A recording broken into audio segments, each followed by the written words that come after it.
Hello everyone, welcome to Lux Krish handmade hub. எல்லோரும் நல்லா இருக்கீங்களா? நான் லாஸ்ட் எடுத்த கிளாஸ் புரிஞ்சிருக்கும்னு நினைக்கிறேன். புரியாதவங்க கமெண்ட் பண்ணுங்கள். இன்றைக்கி நம்ம என்ன பார்க்க போகிறோம் அப்படின்னா, பட்டன் எப்படி ஸ்டிச் பண்ணுறதுன்றதை நம்ம பார்க்கலாம். ஓகேவா? ஃபஸ்ட்டு நம்ம எப்பயும் போல் நூல் போட்டு எடுத்துகிட்டு கீழே வந்து நாட் போட்டுக்கோங்க. ஓகேவா? நாட் போட்டுட்டு எக்ஸ்ட்ரா இந்த மாதிரி இருக்கும், அதை வந்து கட் பண்ணிக்கோங்க.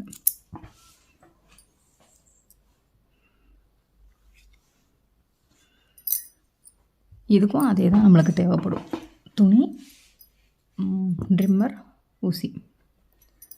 எக்ஸ்ட்ரா ஒன்று என்னதுன்னா பட்டன் இருந்தால் தான் நம்ம பட்டன் தைக்க முடியும். ஸோ பட்டனும் தேவைப்படும்.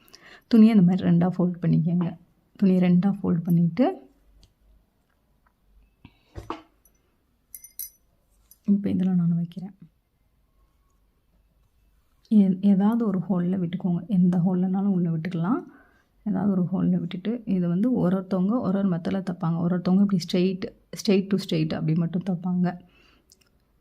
இது மாதிரி ஈக்குவல் டு மாதிரி தைப்பாங்க. எனக்கு வந்து கிராஸ் டு கிராஸ் தைச்சா தான் கொஞ்சம் நல்லா இருக்க மாதிரி இருக்கும், ஸ்டிஃபாக இருக்க மாதிரி எனக்கு தோணும். ஸோ நம்ம எப்படி வேணுமோ அப்படி நம்ம தைச்சிக்கலாம்.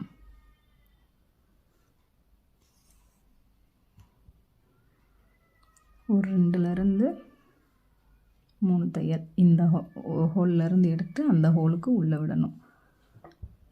தெரியுதா? நல்லா தெரியுதா? ஒரு சைடு ஹோலுக்குள்ளே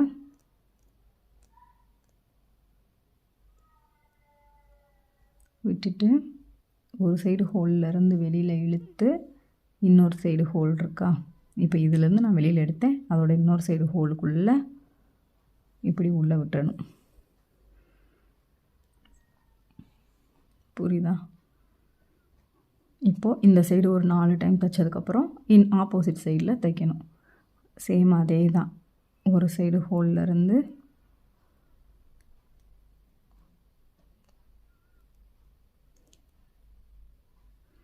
ஒரு சைடு ஹோல்லேருந்து எடுத்திருக்கேன், தெரியுதா?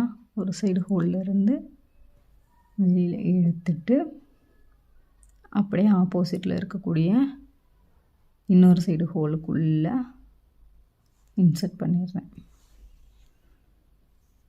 நல்லா நூலை பிடிச்சி இழுத்தோம்னா நம்மளுக்கு டைட்டாக என்ன ஆயிரும், தையல் வந்து விழுந்துடும். ஸோ அதே மெத்தடில் ஒரு 4 to 5 டைம்ஸ் வந்து ஸ்டிச் பண்ணிக்கோங்க.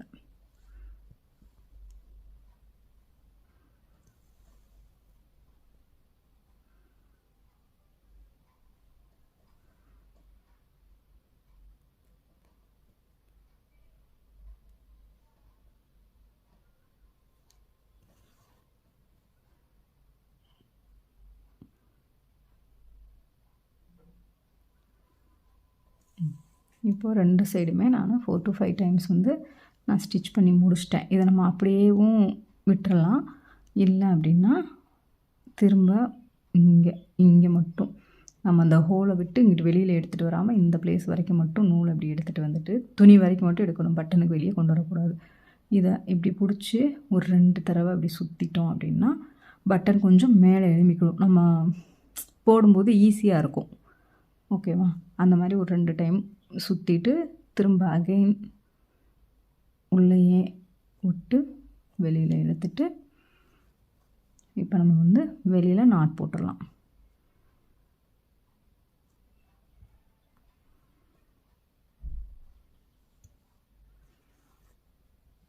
எப்பயுமே எந்த ஒரு இதுக்கு நாட் போட்டாலும் ஒரு 2 டைம் வந்து நாட் போட்டிங்கன்னா அது வந்து ஸ்ட்ராங் அண்ட் செக்யூராக இருக்கும். இப்படி அட் டைமில் கூட டபுள் நாட்டாக கூட போட்டுக்கலாம். ஆனால் இது போட்டுட்டு நம்ம நூலை இழுக்கும்போது எங்கேயுமே சிக்கு இருக்கக்கூடாது. சிக்கு இருந்தால் இந்த மாதிரி கொஞ்சம் ஸ்டக் ஆகும்.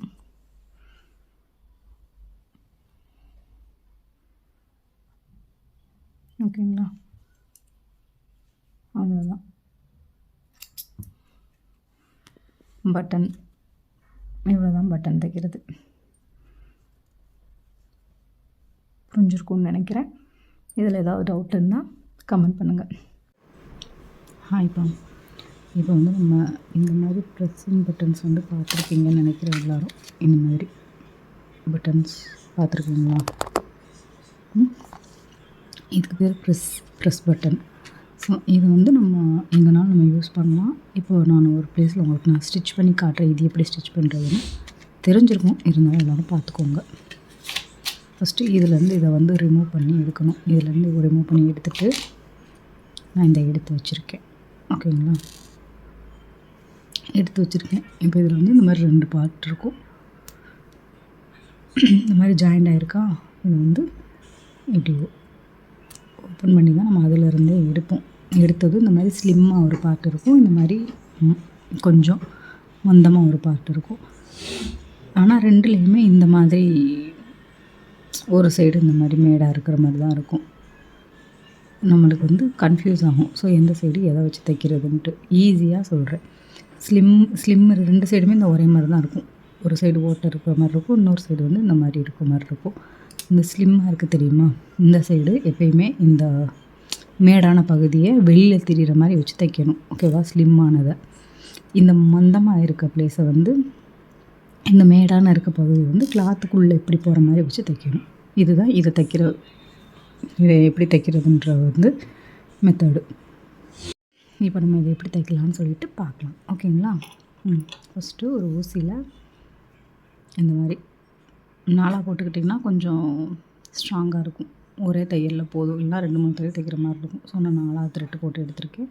நாட் போட்டுக்கோங்க. நாட் போட்டு எடுத்துக்கிட்டு ஃபஸ்ட்டு ஏதாவது ஒரு பீஸ் எடுத்துக்கோங்க. இப்போ மொந்தமாக இருக்க பீஸை நான் எடுத்திருக்கேன். மொந்தமாக இருக்க பீஸை நான் என்ன சொன்னேன், இந்த மேடாக இருக்கக்கூடிய அந்த பகுதியை வந்து கிளாத்து மேலே இப்படி வச்சிடணும். கிளாத்து மேலே வச்சுட்டு இது கிளாத்தோட நல்ல சைடு நான் வச்சுருக்கேன். ராங் சைட்லேருந்து நான் வந்து ஊசி எடுக்கிறேன்.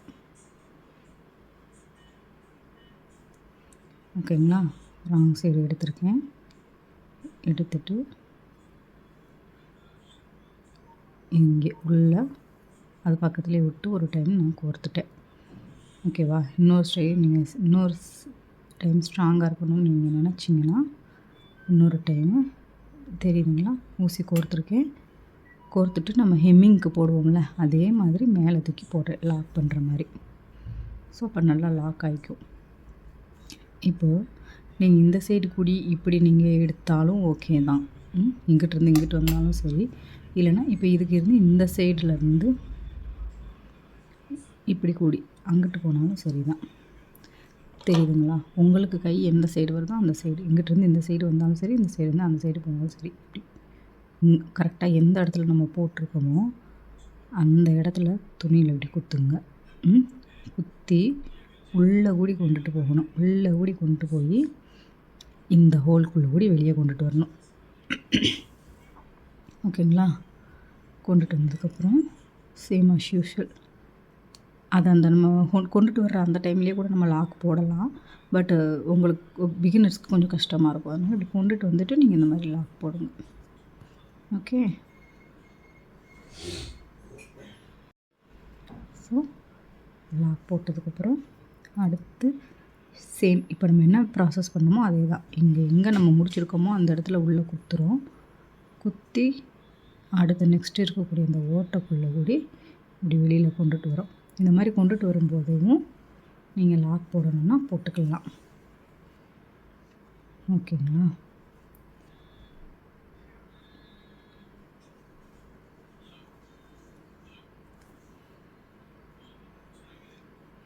இங்கே குத்துறோம். இங்கே குத்தி இங்கே வெளியில் எடுத்திருக்கேன், தெரியுதா? இப்போ இதை கொண்டுட்டு வரும்போது எப்படி லாக் போடுறோன்னா, இப்படி நீங்கள் உள்ளே குத்திருந்தீங்களா, குத்துனப்பவே இந்த மாதிரி த்ரெட்டை எடுத்து கொண்டுட்டு போய் மேலே போட்டு இப்படி நீங்கள் இழுத்துட்டிங்கன்னா இது கொண்டுட்டு வரும்போதே லாக் ஆகிக்கும். ஆனால் இதுக்கும் ஒரு சின்ன டிஃப்ரெண்ட் இருக்கும். என்னென்னா, நான் வெளியில் கொண்டுட்டு வந்து நான் லாக் போட்டதில் சைடில் எந்த த்ரெட்டுமே உங்களுக்கு தெரியாது. ஃபினிஷிங் நீட்டாக இருக்கும். இதில் கொஞ்சம் சைடில் இந்த மாதிரி த்ரெட்டு தெரியும், அவ்வளோதான். அதை கூட நீங்கள் கொஞ்சம் ப்ரெஷ் பண்ணி உள்ளே இழுத்திங்கன்னா உள்ளே போகும். பட் அந்தளவுக்கு ஆக்வர்டாக தெரியாது, இருந்தாலும் லைட்டாக த்ரெட் அங்கே தெரியும். ஓகேங்களா? அவ்வளோதான். இந்த 2 இந்த மாதிரி நீங்கள் தைச்சிக்கலாம். இதே விட்டுட்டு செப்பரேட்டாகவும் தைக்கிறாங்க. பட் இது கொஞ்சம் நீட் ஃபினிஷிங்காக இருக்கும். எப்பயுமே தைச்சி முடித்ததுக்கப்புறம் ராங் சைடு இருந்து தான் நம்ம ஸ்டார்ட் பண்ணோம். ஸோ ராங் சைடு போயிடணும். ராங் சைடு போயிட்டு நம்ம எப்பயும் எப்படி கிளாத்துக்கு நாட் போடுவோமோ அதே மாதிரி கொஞ்சம் துணிக்குள்ளே விட்டுட்டு டபுள் நாட் போட்டு கட் பண்ணிடுங்க. அவ்வளோதான். இப்போ சேம் மெத்தடில் நம்ம இன்னொரு இதை தைக்க போகிறோம். ஸோ திரும்ப அகைன் நம்ம என்ன பண்ண போகிறோம், நாட் போட்டு எடுத்துக்கிறோம். அந்த ஊசியிலேயும் அதே ஊசியிலேயே எட்ஜ் பார்ட்டில்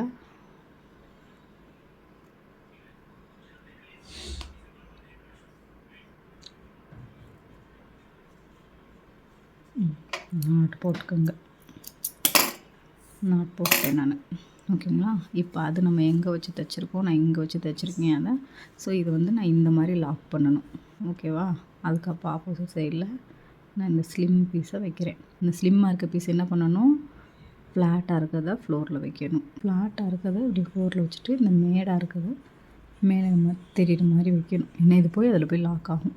ஸோ சேம் அஸ் யூஷுவல் அதுக்கு என்ன மெத்தடில் நம்ம தைச்சோமோ அதே மெத்தடு தான் இதுக்கும். கீழே குடி குத்தி எடுத்துகிட்டு வாங்க வெளியில். வந்த உடனே